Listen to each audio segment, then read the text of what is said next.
In 2023, I left Seattle with my wife and two girls to move to a small rural village in Romania. 2 years later, I could not be happier. This video is the story of the old mud house we bought and renovated, turning it into a home for our growing family.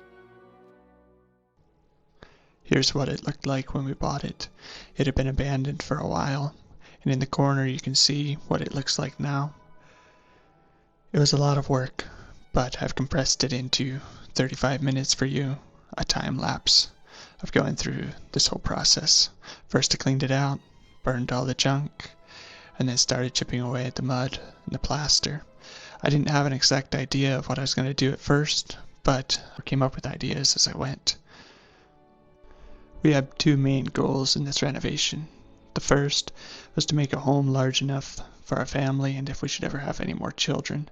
The second was to try to maintain, as much as possible, the old Romanian cottage look. Watch to the end and tell us how we did. I think we did as much as we could, but the problem was there was a lot here that was rotten, not much that could really be saved. I saved what I could, but junked most of the house. It ended up being mostly a teardown, but we did save some ceiling beams and parts of the walls and the roof tiles. Some of that may need to be replaced later, but for now our home is cozy and snug. I had to take off the plaster, take out the boards in the middle. It was built like a log cabin would be built in America, but then lathed with plaster over the top of that, I guess to insulate, to make a painting surface, to make something that would be a little warmer.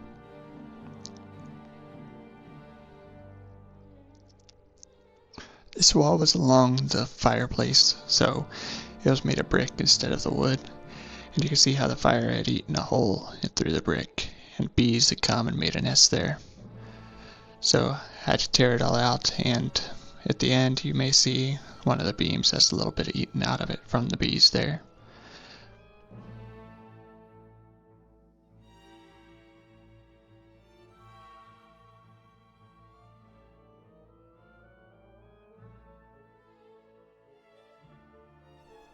We bought the house in the fall of 2022, I think it was November or December, and we had hoped to move over in the spring of 2023, but I didn't have enough money at the time, so I worked the summer of 2023 and we finally moved over in October of that year.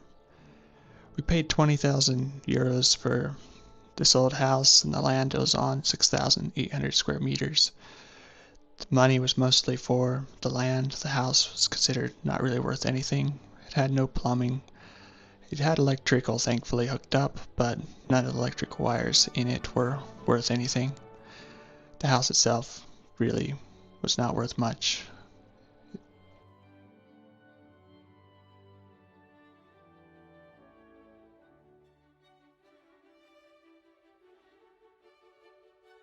Ed had a good job and a family in Seattle, and a lot of friends, or near Seattle I should say. We didn't live exactly in Seattle, about an hour away. But I always wanted to raise my family closer to the earth. I was raised on a farm. My dad was home all day long, raising dairy cattle. And I always wanted to raise my family similar to how I had been raised. And being gone for 8-10 hours a day just doesn't work that way. And you see your children growing up, you see them changing, and you're not there to be with them. My youngest brother died in the river when he was 15, and I always thought about that. At 15, most parents would have never been with their child up until then, or hadn't spent much time. They just spent the weekends, vacation. But the majority of the time they would have been gone. They would have been somewhere else, working for somebody else, doing something else. They wouldn't have been there to see their child's first steps. They wouldn't have been there to greet them when they came home from school. And I thought about my dad, and he had had time to be with my brother. More time in those 15 years than most parents do in 30. And I thought if there's some way that I could make that happen for my children, some way that I could be home all day long, some way that I could see them every hour of the day, that they could grow closer to me, that I could grow closer to them, that they wouldn't grow up and disappear and I not know where the time had gone. If there's some way I could change that, it was worth changing. It was worth making the effort. It was worth, I don't know, sacrificing money, sacrificing myself, sacrificing those fancy things that don't really matter. I had a brother that lived over here in Romania. He had moved over to help with a mission here. So we came to visit him. We were looking somewhere else to move, somewhere close to the land. And I liked the area. Romania is a beautiful country. It's very, very beautiful. People here, everybody has a garden. Everybody has their own food. Everybody could live without a grocery store. Or most everybody could. The people are very friendly. There's a thing called the Seattle freeze, and it's a disease that's infected most of the West Coast. That's where when you see somebody on the sidewalk or you pass them, you never say hi. You look straight ahead. You never make eye contact. Here, if you walk past somebody and you don't say hi, it's considered rude. You need to say hi. You need to introduce yourself. You need to chat about what's going on.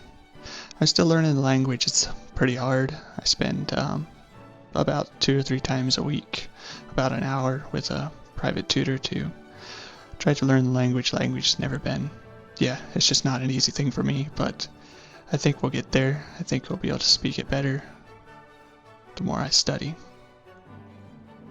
This exact village that I moved to is actually a Ukrainian village. They moved down from Ukraine in, I think, the late 1800s, early 1900s, and set up the village. They still speak Ukrainian, but all of them speak Romanian also. So if I can finally master Romanian, I should learn Ukrainian. Here you're looking at the wall where that bee nest was. This wall was all rotted out by, I don't know, termites, whatever it was. So I needed to reconstruct that, and the other end wall was where all the weather had come and blown that, and it was, blown rain against it, so that wall was rotten also. This is what the house looked like after I patched several of the walls, and then material arrived. The house had no bathroom, so this blocks that they're unloading right now are for the basement for under the addition of what I'm going to add onto the house. And that's where my bathroom is now. So here we are digging it out, getting ready for that basement. The soil is really sandy on this farm, so it was great for digging the basement. I actually used some of it for making concrete, and it's really been good for drainage, but it's not so good for growing things in. When we were digging along the foundation, a little bit caved away, so we had to quickly put up some boards and block that up, keep more from caving in. And then we started the concrete for the base of the concrete blocks that would later be the basement.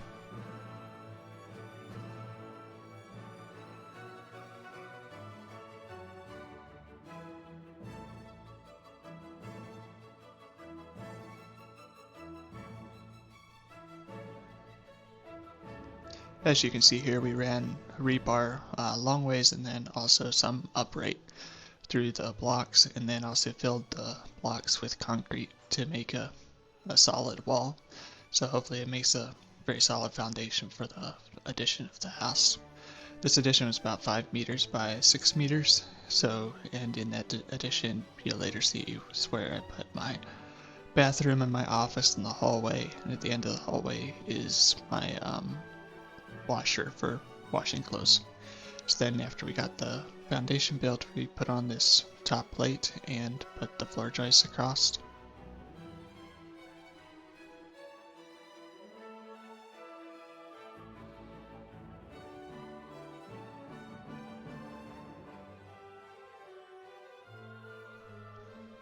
And once we were finished with that, then we started framing up the walls and framing up the headers for around the windows. So we framed up the walls and stuck the OSB down a little bit past the end of the frame so that it could fit snugly, and put up the 2 side walls. After we were done with that, we started working on tearing the tile off of the old roof so that we would be able to reuse this tile. I don't know if it was really a good idea, actually. I don't think it was really a good idea to reuse this old tile because it's quite worn out, but we did reuse it later, so we stacked it carefully and saved it for later. The top of this house was built like most older Romanian houses would have been. No insulation or nothing. There was corn cobs and old beans and such like that they had used to dry up here.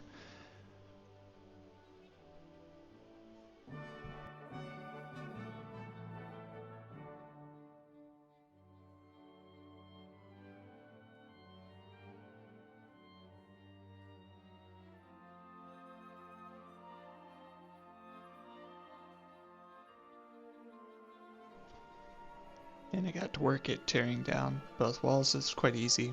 Push both end gables down and tear out the rafters that had been up here. I was able to save a lot of this wood in the beams that I had taken earlier and use them for fence posts and other various projects around the place later. And actually I used some for firewood, the stuff that didn't have too many nails in it, but it's actually very solid wood, or some of it was. What wasn't eaten up was solid. It's oak. And then we got started building the walls for the second story. So this is the wall for what would later be my bedroom, the master bedroom of the home.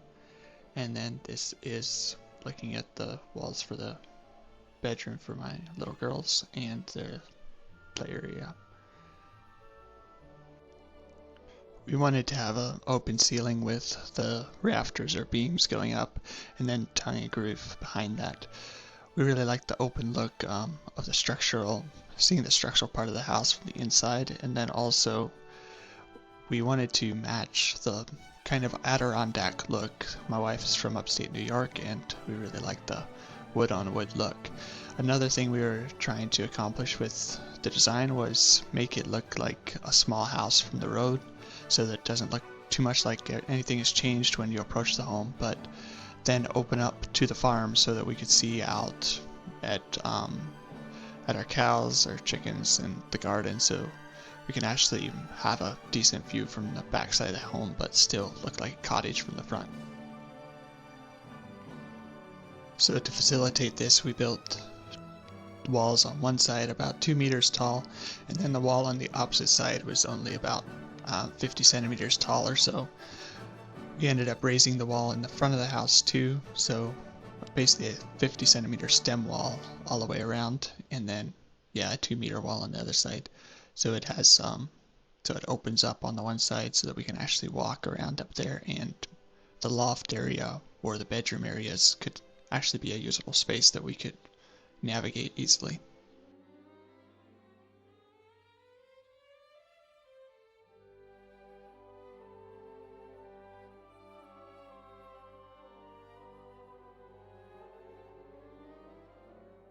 And here's a look at what it looked like then. Pretty much a wreck, everything that was there, but this is the bathroom and office area that will be the later bathroom and office, and then the hall, and we moved this support post here to move the door over to the side a bit, and then here's the main living area that you'll see at the end of the video.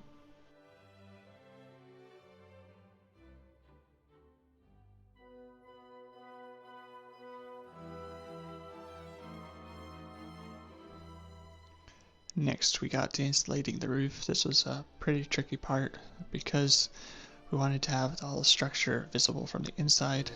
That means you need to insulate from the outside. Looking back, maybe I should have put 2x6s running on top of the rafters and then insulated between them.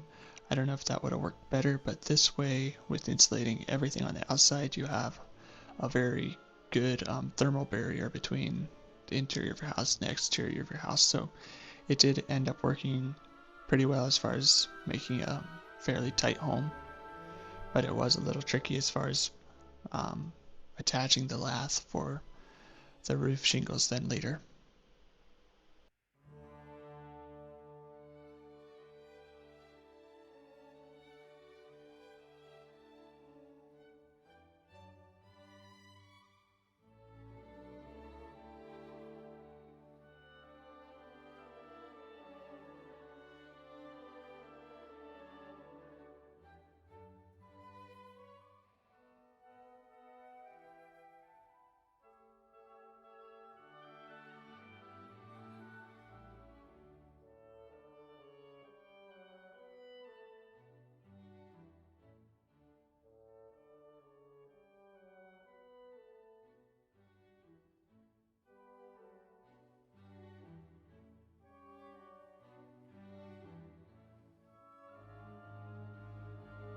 because of the space of the insulation between the rafters coming down and the lath that would support the tile.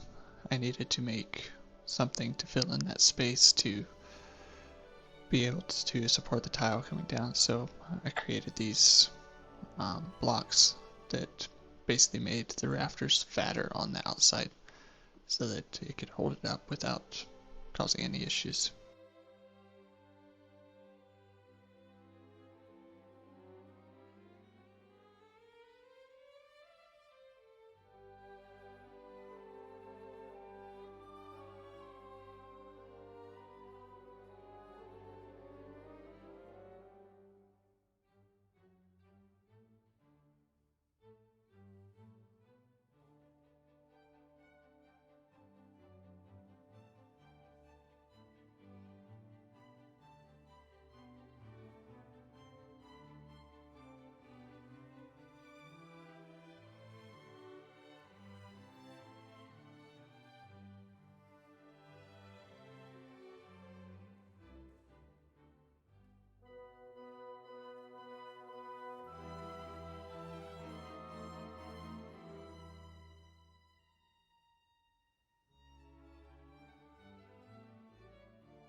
Before we had decided to move over here, we had looked at a property in upstate New York, close to where my wife lived. It was about 300 acres of land. I'd actually signed the paperwork for buying that, and then it didn't turn out. I realized it would cost way too much to get it surveyed and to get all the legal work done, and by the time I put my down payment on the land, I would be biting off too large of a monthly payment to make that work. So it seemed like God closed that door, so we were praying that he would find another place for us to live, or where he wanted us to go. And that's how we landed on Romania. We came over here, saw this place, everything fell together. We were able to have the paperwork within, I think it was within a week of when we first saw it, and we had signed the papers and bought the land. Then, as I said before, we went back home, and I saved up some more money to be able to come over here and live. When I moved over here, I had saved up enough to fix the house and hopefully live for a year. But as all renovation processes go, it costed more than I thought it would at the beginning. So I ended up running through most all of my money just fixing up the house, or actually rebuilding the house, and I wanted to get it airtight and livable in as little time as possible so that I could work on finding a job, see what I could do for work after that.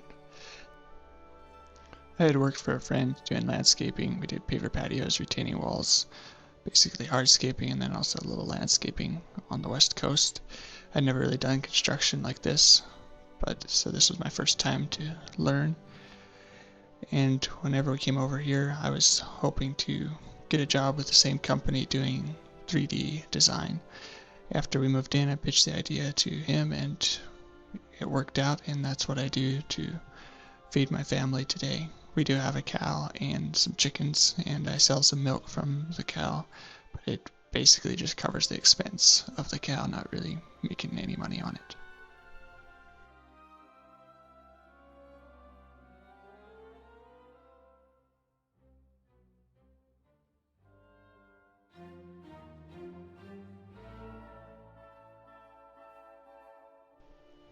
Here we got started with the insulation on the outside of the home.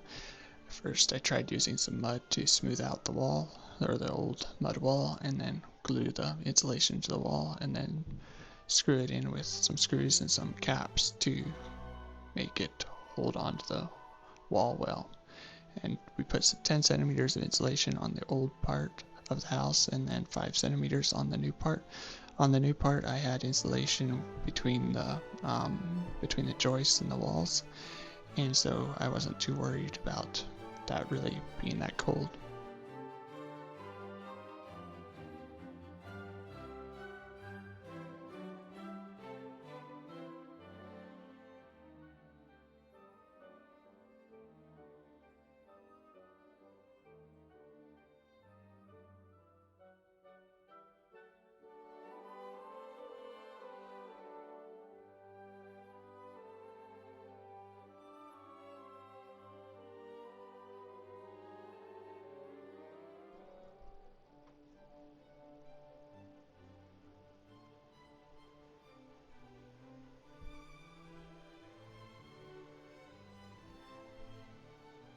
This is what would be looking out my office window where I'm sitting right now. And then we put a door in this end. At first we were not thinking of putting a door here, but my wife really wanted to put a door there so the children can see out, especially little babies. They like doors with glass the whole way down. I'm very glad we did put a door there so we have more than one door into our home. Started insulating on the inside of the home, and so that's how we did it here.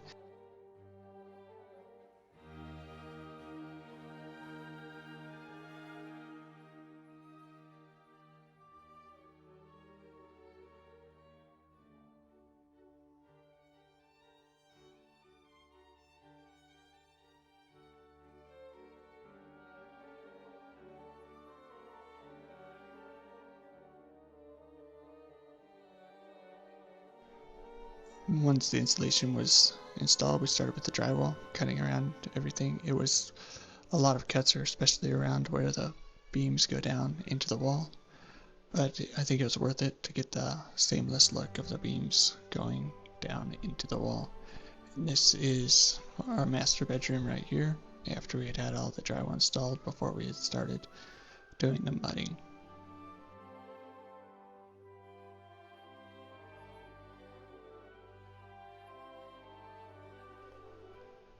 And then we got started with the floor. If you remember, the floor was dirt, and so we had to make the concrete. First of all, we started with this corner where we made a pad for the fireplace that I would later build. So we wanted to have a good solid foundation for the fireplace because of all the weight that would be on it.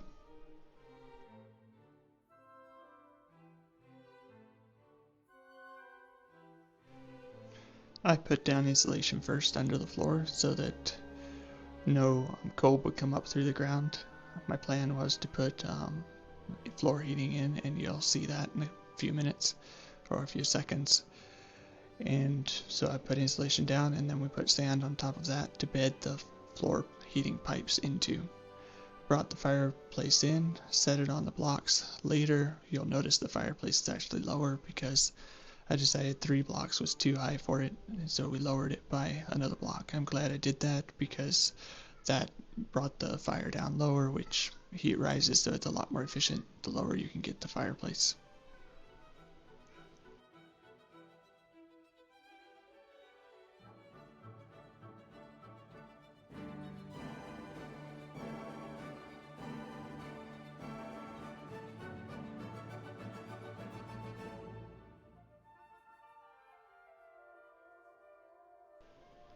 And here we're getting started on the floor. First of all, I put down that sand as I said before, and then this netting so that I could tie my floor heating pipes to the netting. This floor heating has worked quite well. It was a little bit of a struggle to get going once I get my fireplace hooked up and everything to it, but once I got it all going, it really does well at heating the home. It keeps a very even heat throughout the whole home. There's a boiler that's above the fireplace, so whenever I have a fire going, it serves 2 purposes. It keeps me warm from the fire itself, and then the water running through the boiler heats the floor pipes.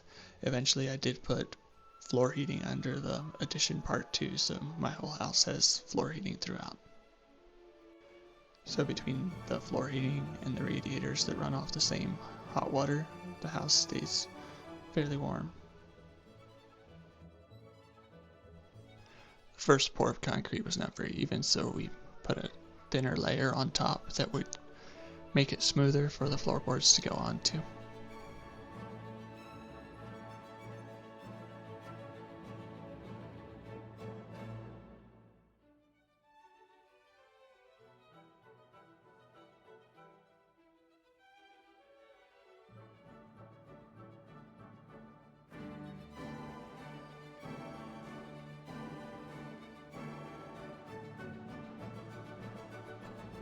I wanted to maintain the old mud look of painted on mud for the inside of the house, so we put netting over the walls, the old walls, and then the new part too, and just mudded everything and leaving the mud strokes so that it looks like an old mud house on all of these walls.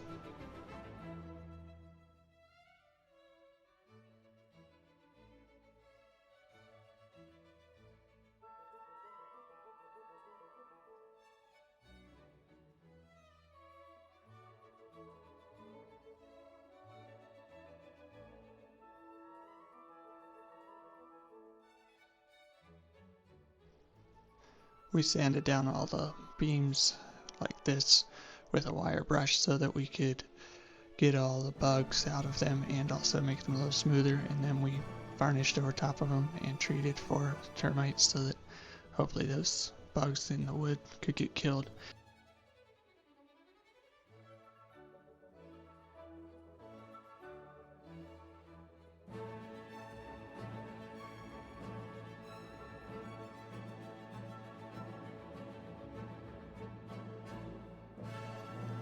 Then we got started on the flooring. We put down a vapor barrier first of all so that no moisture would come up through the floor and warp the boards. And then we put down the floorboards. These floorboards were wet green wood and they've left big gaps. I plan to pull them all up and replace them and use them for decking boards here in the near future whenever I have the money to do so.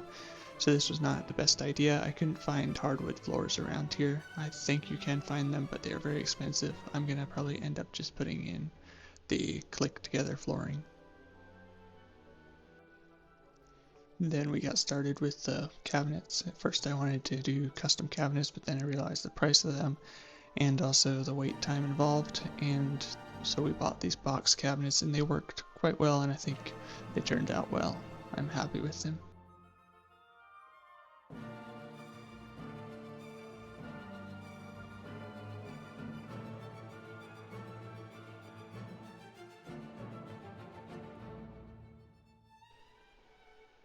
Since the floor was rough cut lumber, I spent several days sanding it to get it smooth, while my other guy, the guy that was helping me, he started building the septic tank. And we just put blocks in a square like this, filled it with sand and sealed off the inside, and then ran some drain pipes out of the septic. So far it's worked quite well, and that's the cap and the finished product.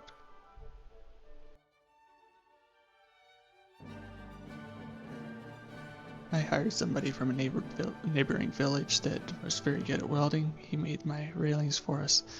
We were very happy with how they turned out, quite beautiful. Each piece was separate, so he had to weld them all separately and then bring them in and weld them together in place. You may also notice the step treads for the steps coming up. Those were the boards that were between the beams that you would have seen me taking apart in the beginning of the video. After we brought the railing in, we applied this patina to add a little bit of a rustic look to it.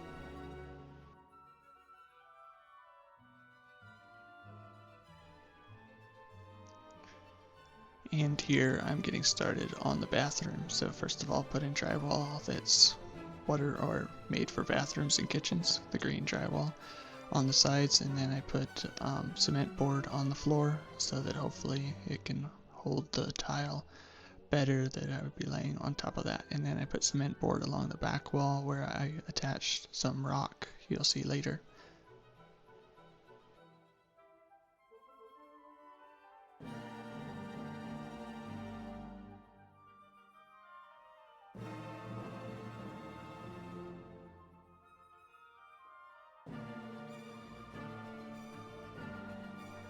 I also put cement board up the back of my shower and then covered that with this waterproofing blue paint that you can see there to help keep everything more waterproof within the bathroom. Then I got started with this back wall that was going to be rock where my clawfoot tub would be. And first of all put up some netting and then mortar and then attach the rock to the wall.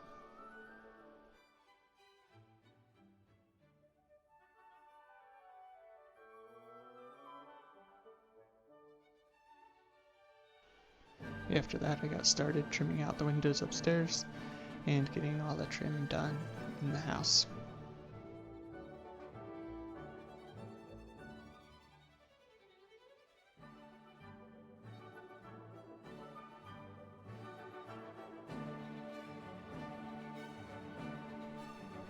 There's a few upstairs walls that I don't have video of making, but I'll show you what they look like now. We built a wall right across here to delineate our master bedroom, and then basically built shelves so that we could put canning supplies or toys or whatever on those shelves.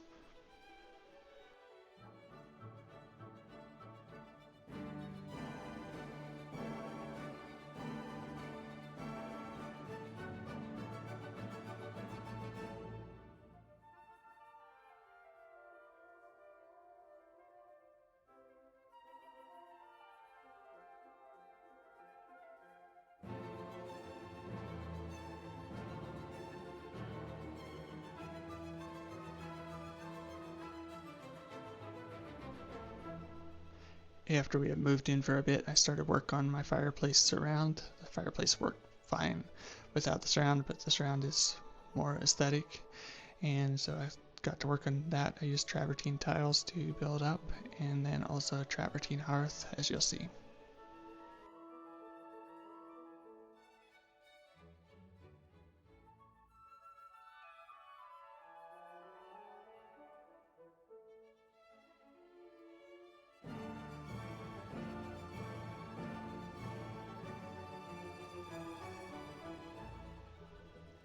And here is what our home looks like today. I'll show you around, show you what we got done, and how everything looks.